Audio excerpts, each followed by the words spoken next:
Brother చెప్పండి, ఈరోజు TDP party బలంగా ఉందా లేకపోతే అధికార పార్టీ మళ్ళీ వస్తుందా?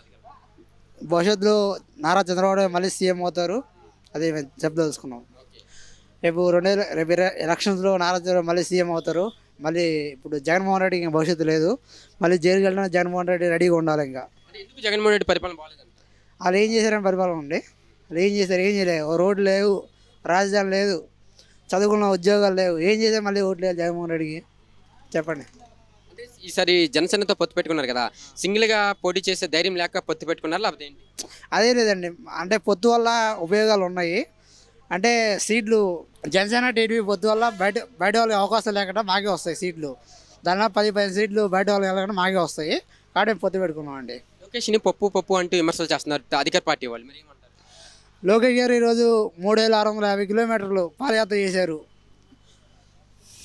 దమ్ముంటే జగన్మోహన్ రెడ్డి ఈరోజు బయటకు వచ్చి పాదయాత్ర చేయమనండి. ఆ రోజు తిరిగాడు, 2 రోజులు తిరిగాడు, 4 రోజులు వెళ్ళి ఇంట్లో పడుకున్నాడు. లోకేష్ బాబు అట్టకుండా మొత్తం ఆంధ్రప్రదేశ్ రాష్ట్రం మొత్తం పాదయాత్ర చేశాడండి. ఇక్కడ తెలుగుదేశం నాయకులు ఎవరు ఈ నియోజకవర్గం ఏంటి, అసలు ఏం చెప్తారు ఇక్కడ పరిస్థితి అట్లా? ఇప్పుడు మా డివిజన్ సుబ్బయ్య గారు ఉన్న సుబ్బయ్య గారు మాట్లాడారు ఇందాక ఆల్రెడీ. మా డివిజన్ వరకు ఎమ్మెల్యే అభ్యర్థి ఇన్ఛార్జ్. ఇప్పటివరకు అయితే పొత్తు గ్యారెంటీ ఇంకా కాలేదు. కాబట్టి మన వచ్చేదైతే తెలుగుదేశం అంటాం, మళ్ళీ గ్యారెంటీ 100% తెలుగుదేశం వస్తుందండి మళ్ళీ.